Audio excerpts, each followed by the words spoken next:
नमस्ते दोस्तों, welcome back to my channel bare vitals. और आज हम बात करने वाले हैं ऐसे टॉपिक पर जो हर महीने 80% ऑफ इंडियन वुमेन्स को अफेक्ट करता है। लेकिन इसके बारे में ओपनली बात करना आज भी टैबू माना जाता है। लोगों को शर्म आती है इसके बारे में बात करने के लिए। यस, मैं बात करने वाला हूँ प्री मेंस्ट्रुअल सिंड्रोम के बारे में। दोस्तों, क्या आपकी वाइफ, गर्लफ्रेंड ने या फिर आपकी मम्मी ने कभी-कभी बिहेवियर में सडन चेंजेस आए based on their menstrual cycle? कभी वो बहुत ज़्यादा खुश रहेंगे या कभी अननेसेसरीली फॉर नो रीज़न वो डिप्रेस हो जाएँगे या फिर आपके साथ फाइट करेंगे। दोस्तों, ये एक नॉर्मल फिजियोलॉजिकल प्रोसेस है जो बहुत सारे चाइल्ड बेयरिंग एज फीमेल्स के अंदर होता है। एंड इसके पीछे का बेसिस क्या है वो आज हम समझने वाले हैं।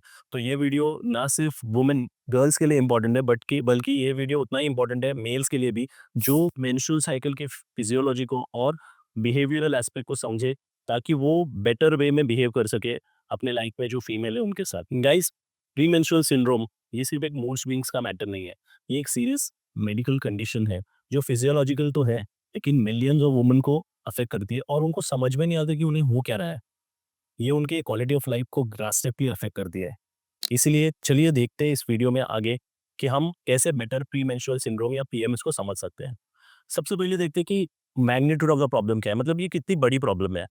दोस्तों, ये एक ग्लोबल प्रॉब्लम है, मतलब पूरी दुनिया में हर एक फीमेल या फिर पूरे दुनिया में हर जगह पे फीमेल्स इससे अफेक्टेड है। दोस्तों, according to the journal of women's health 2019, उन्होंने बताया कि लगभग 75 से 85% of reproductive age females PMS से अफेक्ट होते हैं या फिर उन्हें उनके अंदर पीएमएस के सिम्टम्स देखे गए।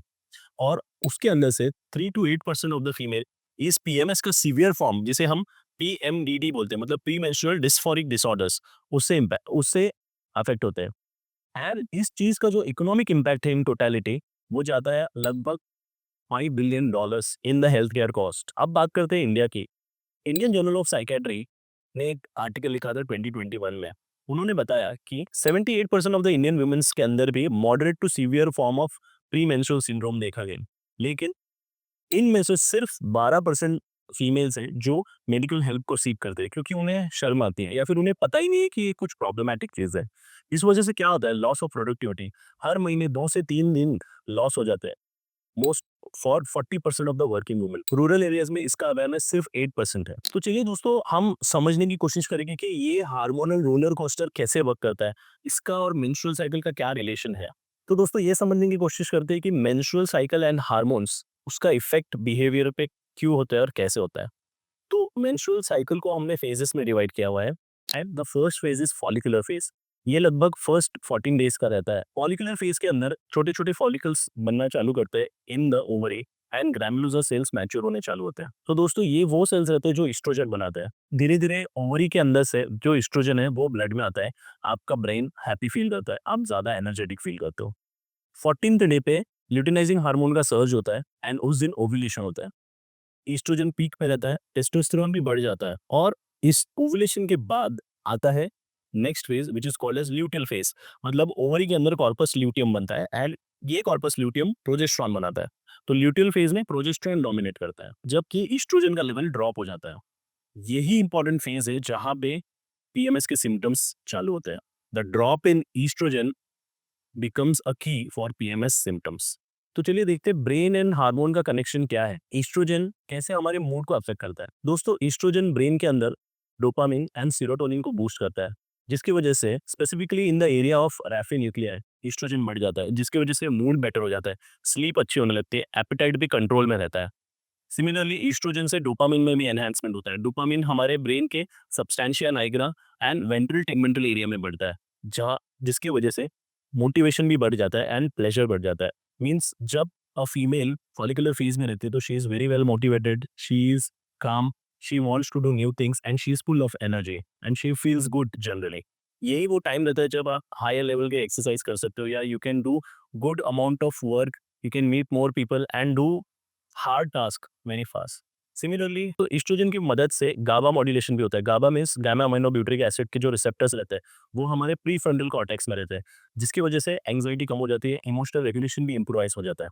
अब देखते हैं एस्ट्रोजन ड्रॉप होने के बाद, जैसे ल्यूटिल फेज चालू होता है एस्ट्रोजन ड्रॉप हो जाता है। जब एस्ट्रोजन सडनली ड्रॉप हो जाता है ल्यूटिल फेज में, तो आपके ब्रेन में क्या चेंजेस होते हैं। सेरोटोनिन का लेवल कम हो जाता है, जिसकी वजह से डिप्रेशन या फिर इरिटेबिलिटी बढ़ जाती है। डोपामिन डिक्रीज हो जाता है, जिसकी वजह से लैक ऑफ मोटिवेशन होता है, क्रेविंग्स ज्यादा बढ़ जाते हैं। फीमेल्स सीक करते हैं कि किसी और चीज़ में से डोपामाइन को एक्वायर करने का, मीन्स ऐसी किसी एक्टिविटीज़ में जिसकी वजह से उनका डोपामाइन बढ़ जाएगा। They will scroll for no reason, and they will lose interest in things. Gamma function भी रिड्यूस हो जाता है जिसकी वजह से एंग्जायटी बढ़ने लगती है, मूड स्विंग्स ज़्यादा बढ़ जाते हैं। तो ये सारे चेंजेस होते हैं in the brain, in the luteal phase. अब चलिए देखते हैं प्रोजेस्टेरॉन का रोल क्या है। प्रोजेस्टेरॉन बहुत इंपॉर्टेंट एंड इसका बहुत इंटरेस्टिंग रोल है। तो प्रोजेस्टेरॉन एक्चुअली कन्वर्ट हो जाता है एलोप्रेग्नेरोन में, एंड वो GABA A receptors in the limbic system इसको पोटेंशिएट करता है, जो नेचुरल एंग्जाइटिक का इफेक्ट करता है, स्लीप की क्वालिटी इंप्रूव कर देता है। बट प्रोजेस्टेरॉन का जो बैलेंस है बहुत क्रिटिकल है। कभी कभी इसकी वजह से सिडेशन भी हो सकता है या फिर डिप्रेशन डिप्रेशन जैसे सिम्टम्स भी बढ़ सकते हैं इन सेंसिटिव इंडिविजुअल। दोस्तों ये सारे जो चेंजेस है हार्मोन से ज़्यादा ब्रेन एक्चुअली सेंसिटिव होता है, मीन्स पीएमएस किस में कितना ज़्यादा होगा ये डिपेंड करता है ब्रेन के ऊपर। सो ब्रेन के जो रिसेप्टर्स है या ब्रेन के जो न्यूरोट्रांसमीटर के लेवल है उसके ऊपर ज़्यादा डिपेंड करता है। अब फीमेल्स के अंदर भी टेस्टोस्टेरोन होता है। सो ये एक सरप्राइजिंग बात है, जो लोगों को ऐसा लगता है कि सिर्फ testosterone is only in main.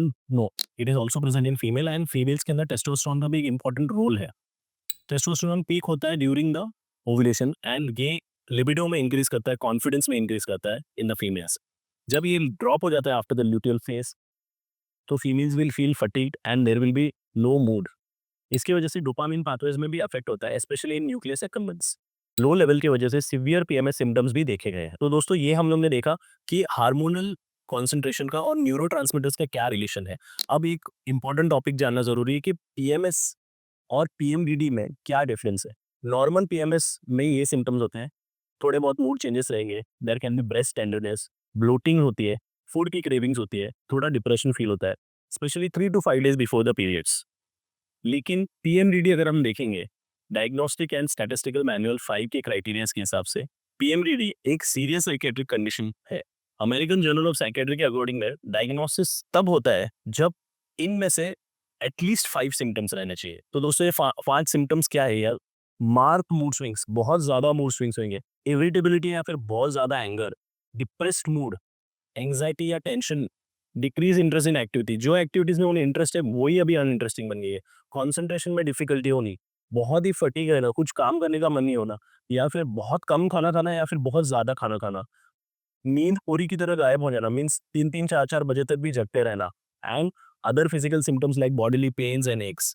So these, out of these any 5 symptoms is if they are present can be a diagnostic criteria for PMDD। याद रखिए PMDD के लिए एक इंपॉर्टेंट क्राइटेरिया ये है कि ये आपकी जिंदगी या रिलेशनशिप के साथ सिग्निफिकेंटली अफेक्ट करना चाहिए। तो दोस्तों ये हमने एक फिजियोलॉजी और न्यूरोकेमिस्ट्री या न्यूरोबायोलॉजी समझी। अब हम जाते हैं मैनेजमेंट स्ट्रेटेजीज पे कि हम कैसे इन पीएमएस को या पीएमडीडी को मैनेज कर सकते हैं।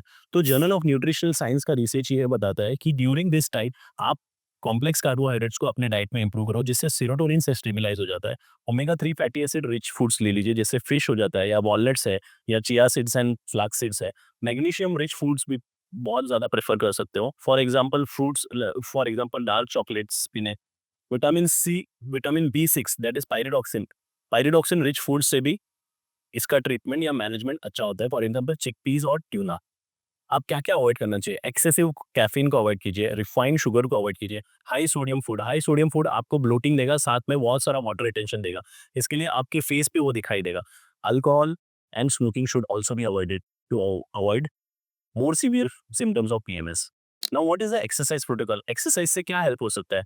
तो स्पोर्ट्स मेडिसिन रिव्यू 2022 बताता है कि aerobic exercise at least 4 to 5 times a week, इसकी वजह से, एक्सरसाइज की वजह से आपके बॉडी में नेचुरली एंडोर्फिन्स रिलीज होते हैं, एंड एंडोर्फिन्स आपके सेरोटोनिन को इंप्रोवाइज करते हैं, जिसकी वजह से आपका जो मूड खराब हो गया है वो आपका मूड इंप्रोवाइज हो जाएगा। You will feel better because you are exercising. अगर आपको बहुत एंग्जाइटी या एजिटेशन फील हो रहा है तो आप मेडिटेशन एंड योगा कर सकते हो, जिसकी वजह से आपका पैरासिम्पेथेटिक नर्वस सिस्टम एक्टिवेट हो जाएगा, and it will reduce your anxiety, it will reduce your cortisol. At the same time आप स्ट्रेंथ ट्रेनिंग भी कर सकते हो, जिसकी वजह से आपका कॉन्फिडेंस बूस्ट होगा, बॉडी इमेजेस बेटर हो गए, आपका ब्लोटिंग एंड फेशियल पफिनेस भी चला जाएगा। कोकरेन रिव्यू में ये सप्लीमेंट्स को बहुत इफेक्टिव बताया गया था। टॉप 5 सप्लीमेंट्स क्या है? सबसे important calcium, then there is magnesium, vitamin B6, you can also use evening primrose oil and chasteberry. ये 5 सप्लीमेंट्स को कोकरेन रिव्यू में बहुत अच्छा माना गया था, स्पेशली कैल्शियम एंड मैग्नीशियम का high high level of evidence था for treating the symptoms of PMS. Medical help कब लेनी चाहिए? कब हमें डॉक्टर के पास जाना चाहिए? दोस्तों अगर फॉलोइंग सिम्टम्स है तो इमीडिएटली मेडिकल हेल्प लेना बहुत ज़रूरी है। नंबर 1, अगर किसी फीमेल्स को सुसाइडल थॉट्स आ रहे हैं ड्यूरिंग द पीएमएस और PMDD, then you should definitely seek the medical help. अगर कोई फीमेल इन सिम्टम की वजह से 7 दिन से ज़्यादा फंक्शन लॉस हो गया है या फिर वो काम नहीं कर पा रही है, then also you should seek medical help. ऐसे सिम्टम्स है जो बिल्कुल भी इंप्रूव नहीं हो रहे with all this lifestyle changes, then also, या फिर अगर आपका रिलेशनशिप बहुत ज़्यादा अफेक्ट हो रहा है, then it is a time you should seek a professional help. या फिर अगर आप रेगुलरली स्कूल वर्क मिस कर रहे हो, then also this is one of the indication to seek medical help. तो दोस्तों करंट मेडिकल ट्रीटमेंट क्या अवेलेबल है? Doctors selective serotonin receptor inhibitors जो डिप्रेशन में भी यूज़ करते हैं, उनका इस्तेमाल करते हैं। बर्थ कंट्रोल पिल का यूज़ करते हैं। कुछ-कुछ लोग डाययूरेटिक्स यूज़ करते हैं। कुछ लोग ग्रोथ हार्मोन रिलीजिंग हार्मोन के एनालॉग्स यूज़ करते हैं। एंड लाइफस्टाइल तो कॉमन है for treating all the patients. अगर किसी को बहुत ज़्यादा पीएमएस के सिम्पटम हो रहे हैं, तो ये एक चीज़ आपको हेल्प कर सकती है। मूड मैनेजमेंट आप कैसे करोगे?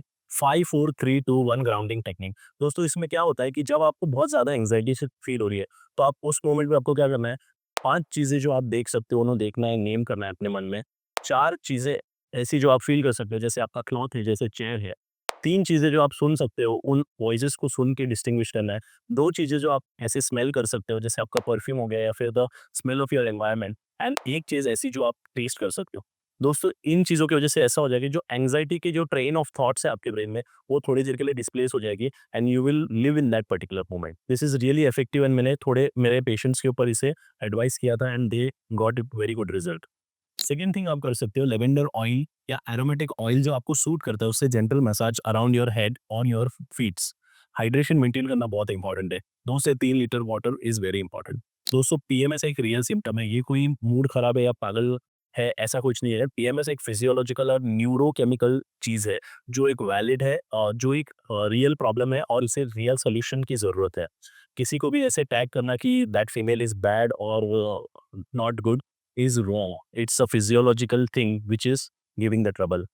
याद रखिए, अपने सिम्पटम्स ट्रैक कर लीजिए, आपकी बॉडी का सुनिए, डोंट सफर इन साइलेंस। अगर आपको लगता है ज़रूरी है तो आप मेडिकल हेल्प सीख कर लिए। अगर आपको ये वीडियो हेल्पफुल लग रहा है तो प्लीज़ लाइक कीजिए, शेयर कीजिए, सब्सक्राइब करिए बेयर वाइटल्स को, जहाँ पे हम लोग कॉम्प्लिकेटेड टॉपिक्स को सिंपल भाषा में आप तक पहुँचाते हैं। Thank you.